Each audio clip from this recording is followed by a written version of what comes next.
This is Dave Sundstrom. Welcome to another video celebrating entertainment from decades gone by. You know, the good stuff.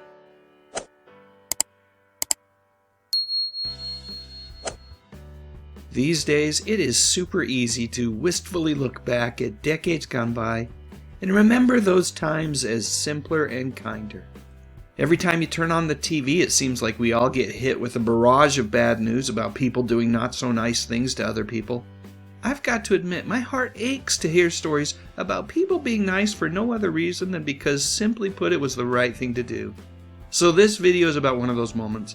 And the really cool thing about this story is that it features front and center a favorite actor of mine, Angela Lansbury. Now, I know most of you probably remember Angela best from the long-running CBS television series that she starred in called Murder, She Wrote.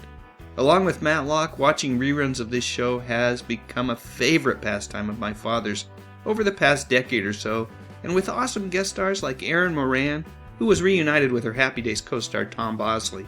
Why wouldn't it be a favorite? But here's the deal. This show, as great as it is, really wasn't my jam. I've probably only ever seen a handful of episodes. You see, for me, Jessica Fletcher isn't my favorite Angela Lansbury role. Nope, I prefer her as Eglantine Price in Disney's adaptation of Mary Norton's Bedknobs and Broomsticks.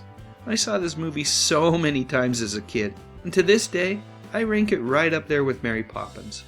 Although Bedknobs and Broomsticks wasn't released by the studio until 1971, they had been trying to get this movie made even prior to 1964's Mary Poppins. However, as work commenced on that classic movie, progress slowed on Bedknobs and Broomsticks, which caused it to be delayed nearly an entire decade.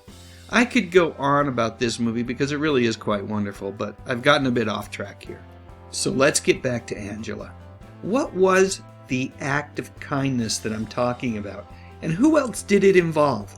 The answer to both questions involve an actress by the name of Madeline Rhue. Madeline was a very busy lady during the 60s and 70s, but knowing my audience, I'm guessing that there is one role that you may know her best from. It's this one, right? All you Trekkies know that Madeline starred as Lieutenant Marla McGivers during an episode of the first season of the original Star Trek television series. And it wasn't just any episode. You see, the 22nd episode of the first season was titled Space Seed. And when fans rank out their favorites, this one is always high on their lists. Why? Well, I think a lot of it has to do with this feller. Ricardo Montalban plays a character named Khan in Space Seed.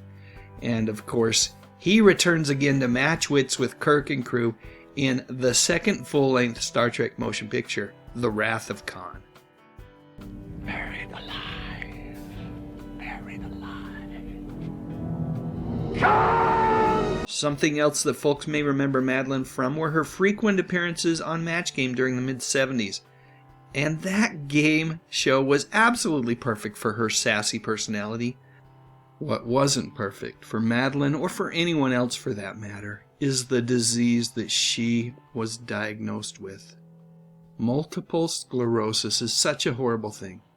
But Madeline, being Madeline, did not let it get her down. In fact, if anything, she actually seemed to be reinvigorated by this huge curveball that life had thrown her way. In this 1989 article by Jerry Buck, Madeline said that she had known that she had it since 73 or 74, but didn't tell anyone because it was barely noticeable.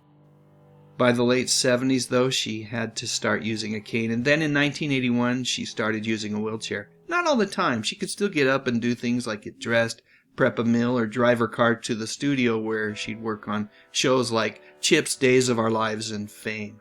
In that same article, she did confess, however, that she had been confined to a wheelchair since 1987.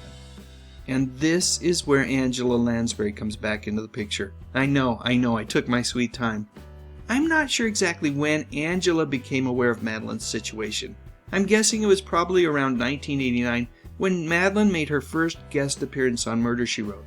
Most likely on an episode titled Seal of the Confessional, where Madeline played a character named Doris West. It would be the only time that she would play that character on the show. But that didn't mean that Madeline wouldn't be returning to the Murder, She Wrote set. Over the next few years, she would play a wheelchair-bound character named Jean O'Neill multiple times. Why Jean instead of Doris? Well, that's because I don't think anyone thought that Madeline would be back until Angela discovered that Madeline hadn't been getting enough acting roles to keep her Screen Actors Guild medical insurance. So when the TV superstar learned of Madeline's plight, she immediately arranged for her to appear on the show. 4 times, in fact, throughout seasons 10, 11, and 12, to ensure that Madeline could get the care that she needed. Angela was indeed a true Good Samaritan. There was really nothing in it for her. She simply wanted to do good, to make the world a better place, or at the very least, make Madeline's world a better place. Her appearances on Murder, She Wrote were the very last time that Madeline would find herself in front of a camera, and I have to believe that she never forgot Angela's act of kindness. Of course, whether she expected it or not, Angela did benefit from her actions. As we all do when we go out of our way for others, Angela became a better person herself, and it goes without saying, she had herself a very grateful lifelong friend as well. Sadly, Madeline eventually couldn't work at all, regardless of the roles that were offered. She passed away in 2003 at the all too young age of 68 from complications brought on by the disease. Switching gears for just a moment, if you'd like to hear more about the kindness of others, I absolutely have to recommend that you check out the Loretta Swit episodes of Pat McCormick's new Retro TV Trivia podcast. That's where I first heard about Angela Lansbury's act of kindness. You see, Madeline was a dear friend of Loretta's, and Loretta shared that story and many others while visiting with Pat. Definitely check the podcast out. I'll post a link in the description section of this video if you're interested. One more fun little piece of trivia. Madeline actually appeared with Ricardo Montalban before Star Trek in a 1960 episode of Bonanza titled Day of Reckoning. If you've never seen this one, I'd recommend that you check it out. It's one of Bonanza's best. Speaking of that television show, I've published another video that I think you'll truly enjoy. There it is. Go ahead and click on it. I'm pretty much done here. But before you go, thank you so much for watching.